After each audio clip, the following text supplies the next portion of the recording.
Olá! Nas aulas anteriores eu falei com vocês sobre o que é a física. Disse que a física é uma ciência que estuda as leis fundamentais da natureza, expressando essas leis com uma linguagem matemática, através de equações matemáticas, através de leis matemáticas. E falei também que isso era possível porque a própria natureza tem uma estrutura matemática. Agora, eu não expliquei exatamente para vocês como é possível que a natureza tenha uma estrutura matemática, como a gente pode acreditar nisso.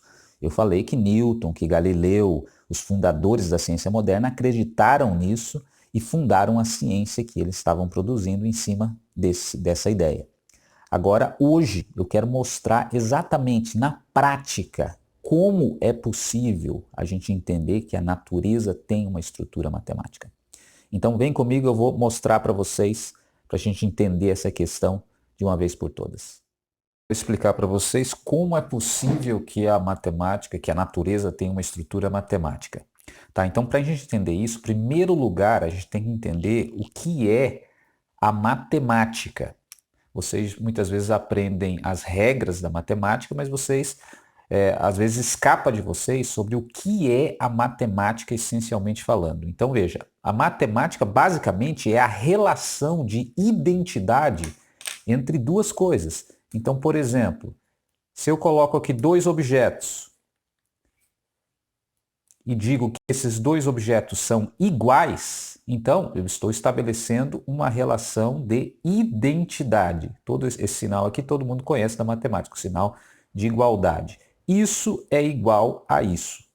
Tá? Isso basicamente é o que a matemática, a essência da matemática é isso, é o estabelecimento de uma relação de identidade entre dois objetos. Ok? Então isso, se a gente fosse colocar na forma da matemática, eu estou dizendo que 1 é igual a 1. Tá? E claro, se eu coloco dois objetos aqui, essa relação de identidade entre essas duas coisas se mantém. Eu tenho dois objetos iguais dos dois lados, 2 igual a 2. A matemática, na sua essência, é isso. É o estabelecimento da relação de identidade entre duas coisas. Então, por exemplo, quando eu digo que 2 mais 2 é igual a 4, você percebe que essa relação de identidade é mantida. 2 mais 2 continua sendo igual a 4. Tá? Sempre na matemática, então, você vai ter essa questão da relação de identidade. Outro exemplo aqui, se você tem, por exemplo, 4 igual a 6, obviamente, isso matematicamente está errado, porque, é claro, 4 não pode ser igual a 6. Mas se eu divido esses 4 palitos por 2 e divido esses 6 palitos por 3 em 3 partes, ou seja, dividir por 2 aqui esses palitos. Sobra o quê? 2. Se eu divido esses 6 palitos por 3 em 3 partes, então estou dividindo eles aqui em 3 partes iguais, então sobra 2 também. Então eu posso dizer que aqui 4 palitos divididos por 2 é a mesma coisa, é igual a 6 palitos divididos por 3. Então essa relação de identidade, 4 palitos divididos por 2 igual a 6 palitos divididos por 3 é válida, então, portanto, matematicamente falando, é válido, como a gente sabe, né? Simplificar aqui, você tem uma relação de identidade que é 2 igual a 2. Então, toda a matemática é construída em cima disso, desse princípio básico, e aí, dentro desse princípio, você pode tirar várias regras, né? Então, por exemplo, se eu tenho essas duas frações aqui, 4 divididos por 2, 6 divididos por 3. A gente sabe que se eu multiplicar por 2 aqui dos dois lados, eu mantenho essa relação de identidade. Mas por quê? Porque na prática, se você observar, você tem 4 divididos por 2, que é 2. Se você dobra isso aqui, e se você dobra do outro lado, multiplica por 2 também, você vai continuar mantendo a mesma relação de identidade. Então eu sei que essa regra é válida, porque na realidade aqui, que nós estamos observando, ela continua sendo válida. Isso é igual àquilo. Então eu posso usar essa regra sem nenhum problema, multiplicar por 2 os dois lados, não altera nada. Se eu fizer a mesma coisa dividindo por 2, de um lado, dividindo por 2 do outro, também é uma regra válida, porque se eu dividir por 2 aqui e dividir por 2 aqui, a relação de identidade continua se mantendo. Então, basicamente, isso é matemática. Quando você tem uma equação 2x igual a 12, para que esse objeto, esse lado seja igual a esse, essas duas coisas que eu estou comparando sejam iguais, obviamente x tem que ser igual a 6. 6 vezes 2, que é igual a 12, fica 12 igual a 12. Mantém a relação de identidade entre as duas coisas. E eu posso aplicar qualquer uma das regras que eu coloquei ali. Por exemplo, eu posso dividir por 2 aqui dos dois lados, 2x igual a 12. Posso dividir por 2 dos dois lados, que eu sei que é uma regra válida, que eu já testei aqui. Então, isso aqui vai me dar x igual a 6. Então, veja, toda a matemática, todas as regras são construídas em cima de um princípio básico que você consegue entender olhando para a realidade. Então, eu posso até inventar regras matemáticas se eu consigo entender o princípio fundamental da matemática. Então, por exemplo, eu posso dizer aqui, 6 mais 8 é igual a 13 mais 1. Isso é válido, essa relação matemática? É, porque 6 mais 8 é 14, 13 mais 1 é 14, os dois lados continuam sendo iguais, 14 igual a 14, então é uma identidade válida. Mas eu posso criar uma regra assim. Se eu adicionar uma banana desse lado e adicionar uma banana desse outro lado também, estou misturando números com bananas. Veja bem, se eu adicionar uma banana desse lado e adicionar uma banana desse lado, continua sendo válida essa relação de identidade? Um número 14 mais uma banana é igual a um número 14 mais uma banana? É, continua sendo igual. Então eu posso criar uma regra matemática que é a seguinte: se eu adiciono uma banana de um lado de uma igualdade na matemática, e adiciono uma banana do outro lado, é uma regra matemática válida. Então veja, se você entende o que é a matemática, automaticamente você pode até começar a criar regras da matemática. Então isso você não vai aprender em qualquer lugar, você aprende regras na matemática, mas aqui você está entendendo o que é a matemática essencialmente. Então, primeira coisa, para a gente entender que o mundo tem essa estrutura matemática, primeiro você tem que entender o que é a matemática. Eu acredito que você entendeu basicamente aqui o que é a matemática. A matemática é a relação de identidade entre duas coisas. Agora, a nossa pergunta seria a seguinte: é possível a gente encontrar essas relações matemáticas entre coisas no mundo, uma caneta, um compasso, um dicionário, qualquer coisa? É possível? É possível. A gente acabou de ver isso. Aqui eu estou comparando dois objetos do mundo. Veja que a matemática surge do mundo. Ela já surge do mundo. Então, eu posso comparar. No caso aqui, eu estou comparando uma propriedade abstrata. Se você for analisar esses objetos aqui, muito próximo, você vai dizer assim: ah, mas Ricardo, mas eles não são exatamente iguais. Realmente, não são mais exatamente iguais. Só que a gente não está comparando os objetos em si. A gente está comparando uma propriedade dos objetos. Que propriedade é essa? O numeral deles. Eu posso dizer que o numeral desses dois objetos é igual ao numeral desses dois objetos. 2 igual a 2. Eu poderia comparar, inclusive, os palitos com canetas. Posso dizer, tem uma relação de identidade entre as duas coisas? O palito, obviamente, não é igual à caneta. Mas o número de palitos, essa propriedade abstrata que nós chamamos de número, a quantidade dos palitos aqui, é igual à quantidade das canetas. 2 palitos, 2 canetas. Eu posso igualar aqui essas propriedades, a propriedade abstrata numeral dos dois, e dizer que há uma identidade. Então, sim, é possível estabelecer relações de identidade entre coisas no mundo. E é muito interessante que não é só a propriedade numeral que a gente consegue fazer isso. A gente consegue fazer isso com outras propriedades dos corpos, propriedades abstratas. Por exemplo, o comprimento dos corpos. Imagine aqui, por exemplo, que eu tenho um dicionário e eu vou analisar só a propriedade que é o comprimento do dicionário. E eu posso dizer, basicamente, que esse dicionário, ele corresponde ao comprimento. Aqui não está dando exatamente igual, mas vamos admitir só para a argumentação, que esse dicionário tem o comprimento correspondente ao comprimento de 3 palitos. E eu podia até escrever isso matematicamente. O comprimento de um dicionário é igual ao comprimento de 3 palitos. Eu criei aqui, ó, veja, uma relação de identidade entre dois corpos do mundo, ou entre as propriedades de dois corpos do mundo, dicionário e palito.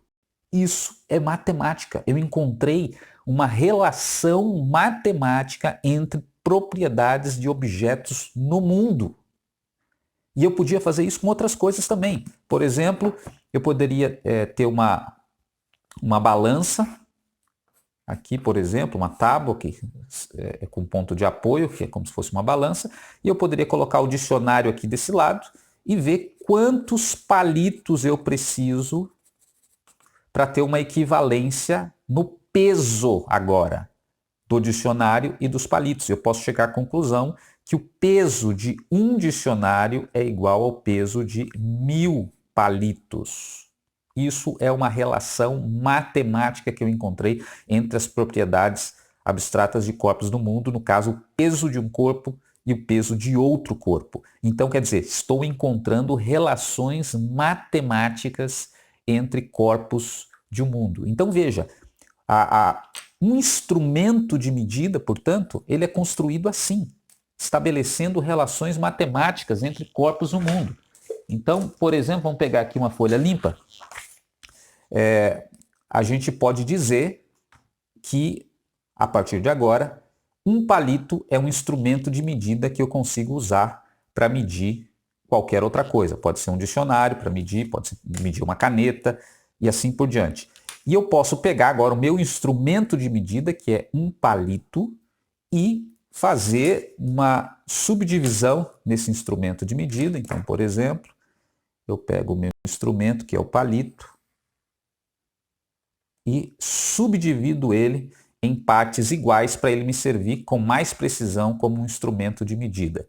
Então, como eu faço isso? Como eu consigo dividir o palito em partes iguais se eu não tenho essa graduação, por exemplo, aqui que tem na minha régua?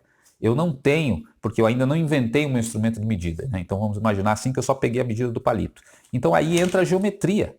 Eu posso pegar aqui, por exemplo, com técnicas geométricas e determinar o ponto médio de um palito para dividir ele exatamente em dois. Então, faço isso com técnicas geométricas. Então, aqui no caso, eu consigo agora, a partir dessa técnica, saber onde é exatamente o ponto médio do meu palito. E posso usar essa técnica, continuar usando essa técnica para determinar outros pontos médios e subdividir o palito em outras partes. Então, por exemplo, usando a mesma técnica aqui, fazer rapidamente aqui só para a gente entender. Então, tá aí, determino agora o ponto médio das outras subdivisões. Então, dividi o meu palito em 4 partes iguais. Eu posso até pegar o meu palito aqui, agora o meu instrumento de medida, que é o palito, e fazer as subdivisões no meu palito. Então, tá aqui, pronto. Eu tenho um instrumento de medida, que é um palito que eu posso usar para medir outros objetos. Então, aqui, por exemplo, uma caneta, eu posso dizer que corresponde a quantos palitos. Então, eu uso o meu instrumento de medida novo agora, 2 palitos e mais a 4ª parte de um palito. Então, se eu fosse expressar matematicamente essa medida, eu diria que uma caneta é igual a 2 palitos mais 1/4 de palito. Ou simplesmente sabe que 1/4 é 0,25, então eu posso dizer que uma caneta é igual a 2,25 palitos. Pronto, estabeleci uma relação matemática e achei o comprimento, usei o meu instrumento de medida que eu acabei de inventar, que é o palito com as suas subdivisões. É claro que eu posso fazer outras subdivisões cada vez menores, até chegar num instrumento de medida que já está totalmente subdividido. Então foi assim que foi criado os primeiros instrumentos de medida. E, por exemplo, o metro nada mais era do que um instrumento, uma vara. Então, por exemplo, você pode imaginar aqui uma vara com determinado comprimento, que em determinado momento passou a ser utilizado como referência para medir outros objetos, para comparar o tamanho entre objetos e obter uma medida. Então, esse é um método padrão, por exemplo, que existe até hoje lá no Museu de Sèvres, lá em Paris. Tem um método padrão que foi uma vara, simplesmente, que foi utilizada como referência de medida, como a gente está usando o palito aqui. Né? Poderia ser um palito, poderia ser qualquer coisa. Lá no museu, então, na França, tem um método padrão até hoje, lá que foi utilizado como instrumento de medida. E a gente sabe que ao longo da história teve vários outros instrumentos de medida usados, que os pés, próprio pé de uma pessoa, palmo, polegada, cúbito, que é a distância da ponta do cotovelo até a ponta do dedo médio, e assim por diante. Só que qual é o inconveniente desses instrumentos de medida? Cada pessoa tem um pé diferente, cada pessoa tem um polegar diferente, cada pessoa tem uma mão diferente, cada pessoa tem o comprimento do cotovelo até a ponta do dedo médio diferente. Então esses instrumentos não são convenientes, por isso que foi adotado um objeto com tamanho fixo, que foi chamado de metro padrão. Ele foi dividido em muitas partes, em 100 partes iguais, por exemplo, que você tem a unidade de medida que é o centímetro que a gente usa hoje nas nossas réguas.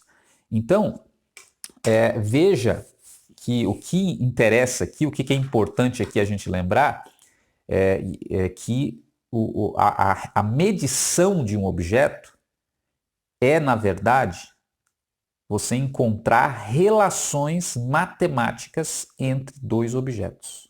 Isso é a medição. Da mesma forma que foi inventado o metro padrão, por exemplo, a grama, né, da unidade de medida de massa, foi encontrada também de forma semelhante. Se você pesquisar sobre a história da grama, você vai ver exatamente, você poderia usar os palitos como unidade de medida de massa também, de peso, né, colocando na balança como eu mostrei para vocês. A grama foi encontrada do mesmo jeito. Então aqui a conclusão importante que a gente tem que chegar é o seguinte: quando nós estamos medindo algo, na verdade, nós estamos encontrando uma relação matemática entre dois objetos no mundo, ou entre as propriedades de dois objetos no mundo. E é por isso que a física, ela começa sempre com aquilo que nós chamamos de medição, porque quando você começa a medir, você já começa a encontrar essas propriedades matemáticas, encontrar as relações matemáticas entre as coisas. Então talvez você não saiba, mas toda vez que você mede qualquer coisa, seja o comprimento, seja a massa, seja seu próprio peso, você está determinando relações matemáticas que existem no mundo. Então, não é exatamente como Platão pensava, né? Que o mundo era feito de formas geométricas que se combinavam, formando toda a combinação que nós temos no mundo hoje. Na verdade, as coisas do mundo possuem relações matemáticas entre si que podem ser determinadas, relações entre as suas propriedades massa, comprimento, volume, área e assim por diante. Você consegue encontrar essas propriedades matemáticas. Galileu provavelmente entendia isso, que a matemática no mundo era essa relação entre propriedades matemáticas, propriedades entre os corpos, né, que relações matemáticas entre essas propriedades, mas ele citou Platão porque citou de uma maneira poética, né, para trazer um certo impacto, mas Galileu ele foi um dos primeiros que começou a procurar medir todas as coisas, porque medindo as coisas, você consegue encontrar as relações matemáticas entre essas coisas, e aí você consegue expressar as leis da natureza, eventualmente, a partir dessas medições, fazendo essas relações matemáticas entre as coisas do mundo, que podem ser régua e um lápis, mas pode ser a velocidade de um planeta com a área que ele percorre, pode ser a densidade de um corpo com a massa, pode ser a pressão exercida por um corpo determinado relacionado com a área, pode ser qualquer coisa, a relação matemática no mundo que você pode determinar. Então é isso, explicando por que podemos dizer que a natureza tem uma estrutura matemática. A natureza tem uma estrutura matemática, na verdade, porque os corpos nós podemos estabelecer relações matemáticas entre os corpos do mundo, e isso nada mais é do que o próprio fenômeno de medição que nós fazemos. Nós construímos instrumentos de medida, então, para estabelecer mais facilmente essas relações matemáticas entre os corpos. Então é isso, gente. Não se esqueça de se inscrever aí no canal para você ir recebendo as atualizações. Acione o sininho também para você receber a notificação toda vez que eu subir um novo vídeo. E para os meus alunos, façam as atividades que eu vou colocar na descrição do vídeo, tá? Sempre para que vocês possam depois apresentar para mim. Beleza? Então, fui, valeu, um abraço.